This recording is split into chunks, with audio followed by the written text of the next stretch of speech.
गणेशाय नमः। ब्रह्मात्मने नमः। वेदपुरुषाय नमः।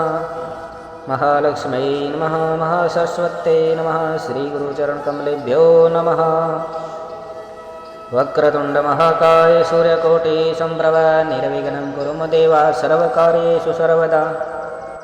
देवी प्रपन्नार्तिहरे प्रसीद प्रसीद माता जगतोऽखिलस्य प्रसीद विश्वेश्वरि पाहि विश्वम् त्वमीश्वरी देवी चराचरस्य।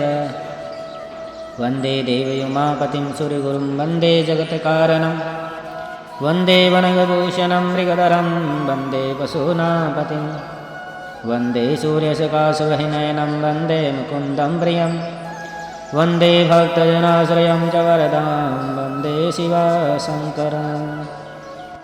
बोलिए शंकर भगवान की जय। विष्णु आदि देवताओं का हिमालय के पास जाना, उन्हें उमाराधन की विधि बता स्वयं भी देवी जगदम्बा की स्तुति करना। नारद जी बोले, हे विधे, इसके बाद विष्णु के सद्गुरु शिव का चरित्र हुआ, उसको आप मुझसे कहिए। आपने मैना के पूर्वजन्म की शुभ एवं अवधूत कथा कही, उनके विवाह प्रसंग को भी मैंने भली भांति सुन लिया। अब उनके उत्तम चरित्र को कहिए। हिमालय ने मैना के साथ विवाह करके बाद क्या किया, जगदम्बा पार्वती ने उनसे किस प्रकार जन्म लिया और कठोर तप कर किस प्रकार शिवजी को पति रूप में प्राप्त किया, यह सब बताइए। और हे ब्राह्मण, शंकर के यश का विस्तार से वर्णन कीजिए। ब्रह्मा जी बोले, हे मुने, आप शंकर के कल्याणकारी उत्तम यश को सुनिए, जिसे सुनकर ब्रह्म हत्यारा भी शुद्ध हो जाता है और सभी मनोरथों को प्राप्त कर लेता है। हे नारद, जब मैना के साथ विवाह करके हिमवान घर गए, तब तीनों लोकों में बड़ा भारी उत्सव हुआ।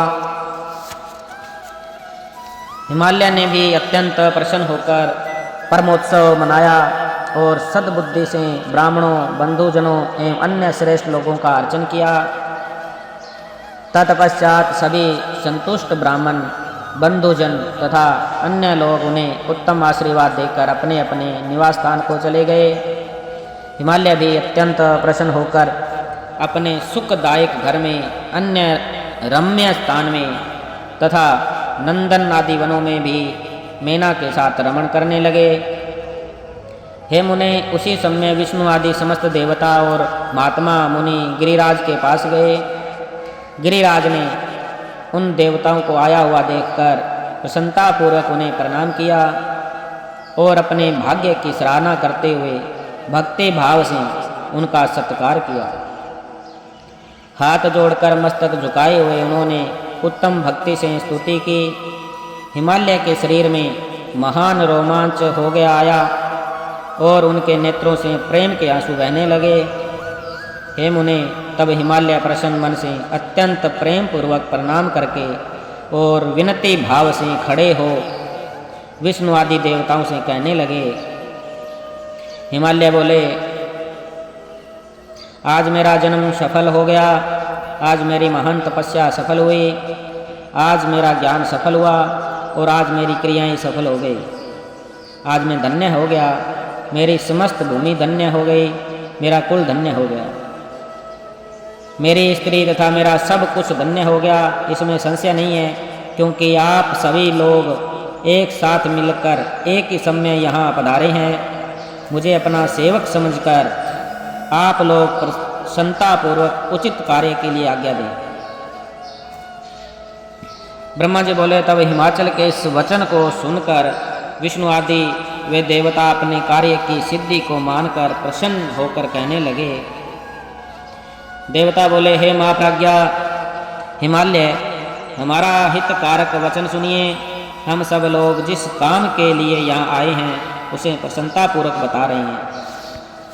हे गिरे, पहले जो जगदम्बा उमा दक्ष कन्या सती के रूप में उत्पन्न हुई थी और रुद्र पत्नी होकर चिरकाल तक इस भूतल पर क्रीड़ा करती रही, वे ही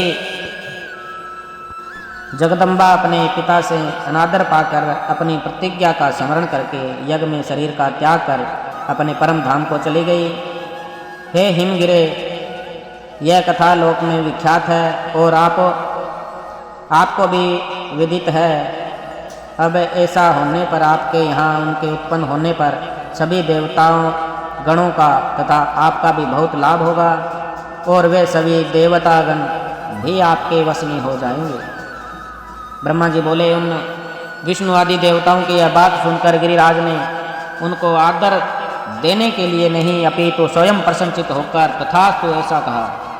तत्पश्चात वे देवता उमा को प्रसन्न करने की उस विधि को हिमालय से आदर पूर्वक कहकर स्वयं शंकर प्रिया उमा की शरण में गए। वे देवता उत्तम स्थान पर स्थित होकर मन से जगदम्बा का स्मरण करने लगे और अनेक बार उन्हें प्रणाम कर श्रद्धा के साथ उनकी स्तुति करने लगे। देवता बोले, हे देवी, हे जगदम्ब माता, शिवलोक में निवास करने वाली, हे सदा शिव प्रिय, हे महेश्वरी, हम आपको प्रणाम करते हैं। हम लोग श्री शक्ति पावन शांत पुष्ट रूपिणी परम तथा महंत और अव्यरूपिणी आपको भक्ति पूर्वक प्रणाम करते हैं। कल्याण रूपिणी, कल्याण करने वाली, शुद्ध स्थूल सूक्ष्म सबका परम आश्रय और अनंत विद्या तथा सुविद्या से प्रसन्न होने वाली आपको हम नमस्कार करते हैं।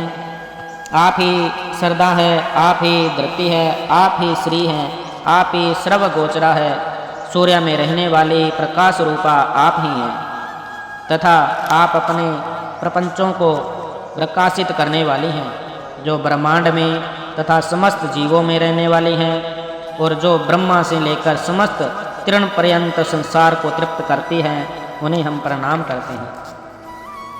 आप ही गायत्री हैं, आप ही वेद माता सावित्री एवं सरस्वती हैं, आप ही समस्त जगत की वार्ता हैं, आप ही वेद त्रयी एवं धर्म स्वरूपा हैं, आप ही समस्त प्राणियों में निंद्रा, सुधा, तृप्ति, तृष्णा, कांति, छवि तथा तुष्टि रूप से विराजमान हैं। आप सदा सबको आनंद देने वाली हैं। पुण्यकर्ताओं में आप लक्ष्मी रूपा हैं, पापियों को दंड देने के लिए आप ज्येष्ठा अलक्ष्मी हैं। आप संपूर्ण जगत की शांति धात्री तथा प्राण पोषिणी माता है। आप पांच भूतों के सार तत्वों को प्रकट करने वाली तत्व रूपा हैं। आप ही नीतिज्ञों की नीति तथा व्यवसाय रूपिणी हैं। आप ही सामवेद की गीति स्वरूपा हैं। आप ही यजुर्वेद की ग्रंथि हैं।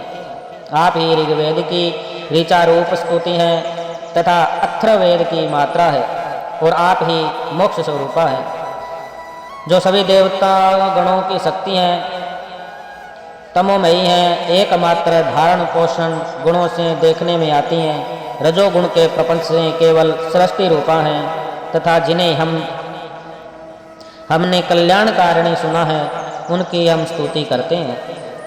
कराल संसार सागर के महान दुखों से पार कराने वाली पालर रहित नौका रूपणी अष्टांग योग के पालन रूपी क्रीड़ा में दक्ष और विंध्य पर्वत पर निवास करने वाली उन भगवती को हम प्रणाम करते हैं, जो प्राणियों के नासिका, नेत्र, मुख, भुजा, वक्षस्थल एवं मन में प्रतिष्ठित होकर सदा धैर्यपूर्वक सुख प्रदान करती है, जो संसार के कल्याण के लिए सुखकारी निंद्रा रूप में प्रवृत्त होती है। वे संसार की स्थिति तथा पालन के लिए हमारे ऊपर प्रसन्न हो। ब्रह्मा जी बोले, इस प्रकार जगदम्बा महेश्वरी उमा सती की स्तुति करके अपने हृदय में विशुद्ध प्रेम लिए वे सब देवता उनके दर्शन की इच्छा से बड़े वहाँ खड़े रहे। बोलिए शंकर भगवान की जय।